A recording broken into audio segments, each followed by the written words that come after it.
ചോദിച്ചു നോക്കാമായിരുന്നു.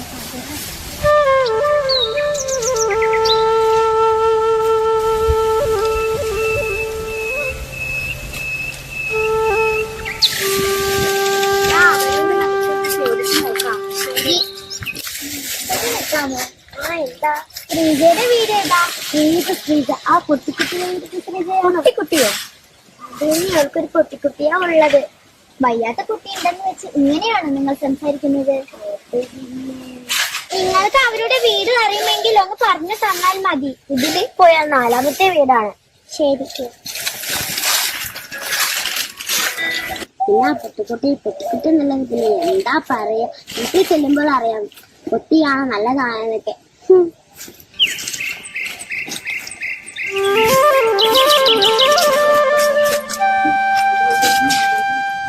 ഇതിന് 4ാമത്തെ വീടാണെന്നല്ലേ പറഞ്ഞത്?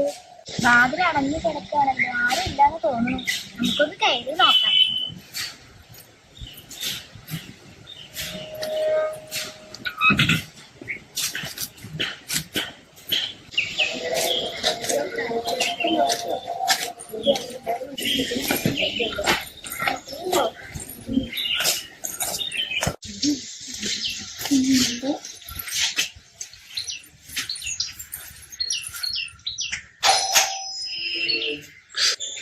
ഇവിടെ ആരും ഇല്ല തോന്നുന്നു. വാതിൽ അടഞ്ഞു കിടക്കുകയല്ലേ. നമുക്കെന്തായാലും വീട് മനസ്സിലായില്ലേ? ഞാൻ അടുത്ത ദിവസം വരാം.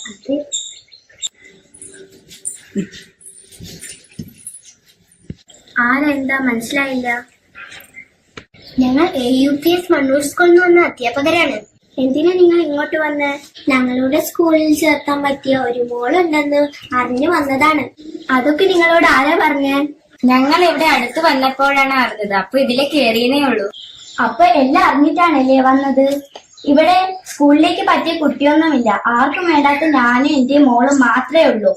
എന്തിനിപ്പോ എല്ലാവരും കൂടി ഇങ്ങോട്ട് വന്ന്? ഞങ്ങൾ ആർക്കും ശല്യമാകാതെ ഇവിടെ കഴിയില്ലേ? അയ്യോ അയ്യോ, എന്റെ മോൾക്ക് എന്താ പറ്റിയത്? മോളെ എന്തിനാ കരയുന്നത്? മോളെ എന്താ മോളെ? ഞങ്ങൾ ഇവിടുത്തെ മോളെ പറ്റി ചോദിച്ചേ ഉള്ളൂ. അപ്പോഴേക്കും ആരാ? മനസ്സിലായില്ല. എവിടുന്നാ? ഞങ്ങൾ AUPS മണ്ണൂർ സ്കൂളത്തെ അധ്യാപകരാണ്. അയ്യോ, ടീച്ചർമാരാണോ? എന്തിനാ വന്നേ? ഞങ്ങൾ ഇവിടുത്തെ മോളെ സ്കൂളിൽ ചേർത്താൻ പറയാൻ വന്നതാ. നിങ്ങളിപ്പോ ഒന്നും വിചാരിക്കരുത് കേട്ടോ. എന്റെ മോളിപ്പ ഇങ്ങനെയാ. വരൂ, ഉള്ളിലേക്ക് ഇരിക്കാം. എന്താ മോൾക്ക് പറ്റിയേ? എന്റെ മോളിപ്പോ ആരോടും ഒന്നും മിണ്ടാറില്ല. ഈ വീടായിട്ട് എന്റെ മോള് ഒതുങ്ങി കഴിയ. അപ്പൊ കുട്ടിയുടെ അച്ഛനാ? അതിന്റെ കാര്യമൊന്നും പറയണ്ട ടീച്ചറെ. ഇവളേനെയും കുട്ടീനെയും ഇട്ടേച്ചു പോയിട്ട് 5 വർഷം കഴിഞ്ഞു. ഇതുവരെ ഞങ്ങൾ ജീവിച്ചിരിപ്പുണ്ടോ മരിച്ചുവെന്നൊന്നും അന്വേഷിച്ചിട്ടില്ല. അതെന്താ, മോൾക്ക് ഇഷ്ടമില്ലാത്ത കല്യാണമായിരുന്നോ? കല്യാണമൊക്കെ നന്നായിട്ട് നടത്തിയതാ. 2 വർഷം കഴിഞ്ഞപ്പോ ഒരു കുട്ടി ഉണ്ടായി. കുട്ടിക്ക് എന്തോ വയ്യാന്നറിഞ്ഞപ്പോ അവളേനെയും കുട്ടീനും ഇട്ടേച്ചു പോയതാ. അപ്പൊ മോളും കുട്ടിയൊന്നും പുറത്തേക്ക് പോകാറില്ലേ? ശരിക്കും കുട്ടിക്ക് എന്താ പ്രശ്നം? കുട്ടി ഇത്തിരി കുഴപ്പമുള്ള കുട്ടിയാ. അവളെ കൊണ്ട് പുറത്തിറങ്ങിക്കഴിഞ്ഞാ നാട്ടുകാരുടെ നോട്ടവും പരിഹസവും ഉപദേശവും ഒന്നും സഹിക്കാൻ വയ്യ. അതുകൊണ്ട് അവളും കുട്ടിയും പുറത്തിറങ്ങാറില്ല. നിങ്ങൾ ഒന്നും കൊണ്ട് വിഷമിക്കേണ്ട. ഞങ്ങൾ നിങ്ങളെ കുറ്റപ്പെടുത്താനോ പരിഹസിക്കാനോ വന്നതല്ല. ഞങ്ങൾ നിങ്ങളെ ചേർത്ത് പിടിക്കാൻ വന്നതാ.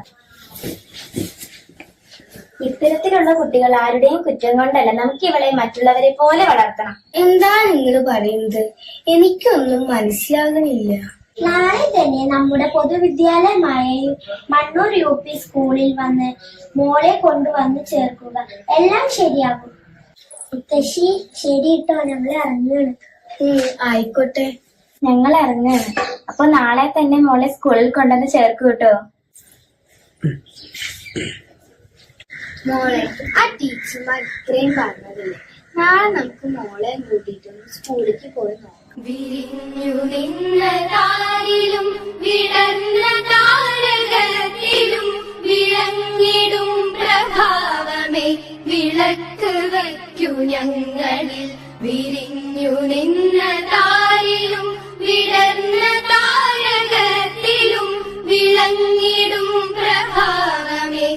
വിളക്ക് വയ്ക്കൂ എവിടെയാണാവോ ഒരു ഏറ്റവും വലിയ ബുദ്ധിമുട്ട്.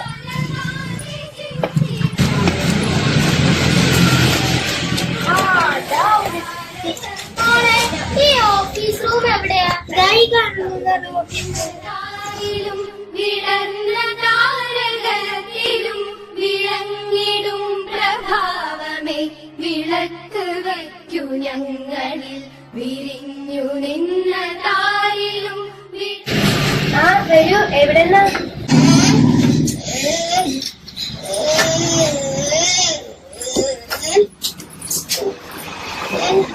ഇന്നലെ ടീച്ചർമാര് വന്നിട്ടായിരുന്നു.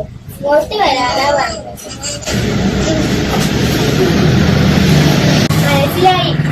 ടീച്ചർമാർ പറഞ്ഞിരുന്നു വരൂ ഇരിക്കൂ. ഇതാണല്ലേ മോള്?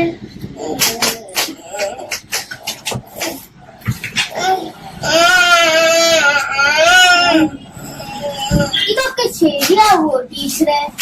ടീച്ചർമാര് പറഞ്ഞപ്പോ കൊണ്ടുവന്നുള്ളൂ. എല്ലാം ശരിയാവും. ഇതേപോലെയുള്ള കുട്ടികൾ ഇവിടെ കുറേ ഉണ്ട്. ഇങ്ങോട്ട് സ്ഥിരം വരുമ്പോൾ എല്ലാം ശരിയായിക്കോളും. ഞാൻ ഒന്നൊന്ന് പേടിക്കണ്ട. മോനെ അനക്ക് ഇങ്ങോട്ട് വാ. സ്പെഷ്യൽ എഡ്യൂക്കേഷൻ ടീച്ചർ സന ടീച്ചറെയും 1ാം ക്ലാസ്സിലെ സുർമി ടീച്ചറെയും അവൾക്ക് വലിയ വാശിയാ ടീച്ചറെ. കരച്ചിലും തൊള്ളയിടലും ഒക്കെയാണ്. ഇതൊക്കെ ശരിയാവോ ടീച്ചറെ? മറ്റുള്ളവർക്കൊക്കെ ബുദ്ധിമുട്ടാവില്ലേ? അന്ന് മാത്രം പേടിക്കേണ്ട. ആഴ്ചയിൽ 2 ദിവസം ഇംഗ്ലീഷ് എഡ്യൂക്കേഷന്റെ ഭാഗമായി ഒരു ടീച്ചർ വരുന്നുണ്ട്. പിന്നെ ഞങ്ങളൊക്കെ ഉണ്ടല്ലോ. ഇനിയിപ്പോ ഇവളുടെ കാര്യം ആലോചിച്ചിട്ടാ ടീച്ചറെ എനിക്ക് വിഷമം. ഇങ്ങനെയുള്ള കുട്ടികളുടെ അമ്മയ്ക്ക് BRC തലത്തിൽ നിന്ന് നല്ല ക്ലാസുകൾ കിട്ടും. പിന്നെ നല്ല സപ്പോർട്ടുമാണ്. ടീച്ചർ വരൂ. ഈ ടീച്ചറെ നിങ്ങൾക്ക് അറിയാമല്ലോ.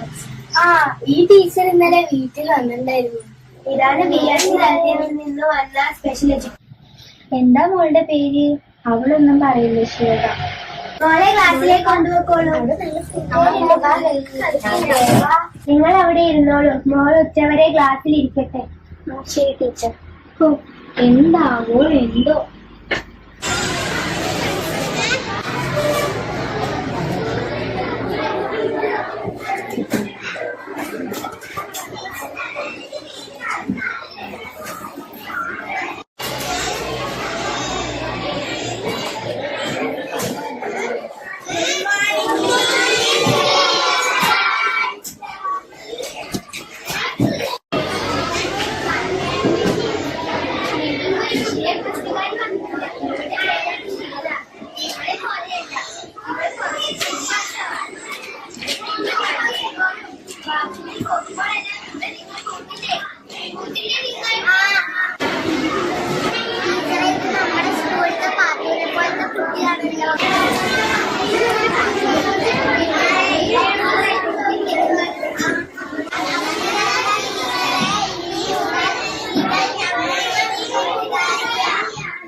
ടീച്ചറെ വരൂ വരൂ. ഇന്നലെ സന്തോഷത്തിലാണല്ലോ. എന്തെങ്കിലും വിശേഷമുണ്ടോ? വിശേഷമൊക്കെ ഉണ്ട് ടീച്ചറെ. ഇതിപ്പോ എന്താ? ഇത് കുറച്ച് പലഹാരങ്ങളാണ് ടീച്ചറെ. ഞങ്ങളുടെ സന്തോഷത്തിന് വേണ്ടി ടീച്ചർമാർക്ക് കൊണ്ടുവന്നില്ല. വളരെ നന്ദിയുണ്ട് ടീച്ചറെ. എന്റെ മോൾക്ക് നല്ല മാറ്റങ്ങൾ കാണുന്നുണ്ട്. ടീച്ചർമാരുടെ അടുത്ത് എങ്ങനെ നന്ദി പറയണമെന്ന് എനിക്കറിയില്ല. അതിന് കരയുകയാണോ വേണ്ടത്? സന്തോഷിക്കുകയല്ലേ? ടീച്ചറെ, എന്റെ മോൾ ഇന്നലെ എന്നെ ആദ്യമായിട്ട് അമ്മാന്ന് വിളിച്ചു. ടീച്ചർമാരെന്ന് വീട്ടിൽ വന്ന് പറഞ്ഞില്ലെങ്കിൽ ഞങ്ങളുടെ മോൾക്ക് ഇത്തരം മാറ്റങ്ങൾ ഉണ്ടാകില്ലായിരുന്നു. ഇത് ഞങ്ങളുടെ കടമയാണ്. പൊതുവിദ്യാലയത്തിൽ വരുന്ന എല്ലാ കുട്ടികൾക്കും വിദ്യാഭ്യാസം നൽകുക, അവർക്ക് വേണ്ട സംരക്ഷണം നൽകുക, ഇതെല്ലാം ഞങ്ങളുടെ ഉത്തരവാദിത്തമാണ്. എല്ലാ തരത്തിൽ നിന്നും സമൂഹത്തിൽ ഞങ്ങളെ ഒറ്റപ്പെടുത്തിയിട്ടുള്ള എല്ലാവരും ആദ്യമായി ചേർത്ത് പിടിച്ചത് ടീച്ചർമാരാണ്. ജീവിതം തന്നെ അവസാനിപ്പിച്ചാലോ എന്ന് വിചാരിക്കുമ്പോഴാണ് ടീച്ചർമാരുടെ വരവ്. അതിനുശേഷം ഞങ്ങൾക്ക് ആരൊക്കെയോ ഉണ്ടെന്ന് തോന്നലുണ്ടായി. ഇനി ഞങ്ങൾ അഭിമാനത്തോടെ സമൂഹത്തിൽ ജീവിക്കാനുള്ള ഊർജം കിട്ടിയിട്ടുണ്ട്. ഇനി ഞങ്ങൾ ജീവിച്ചു കാണിക്കും. അവർക്കും ഈ സമൂഹത്തിൽ ജീവിക്കാനുള്ള അവകാശമുണ്ട് എന്ന് മനസ്സിലാക്കി തന്ന ടീച്ചർമാർക്ക് ഒരുപാട് നന്ദിയുണ്ട്.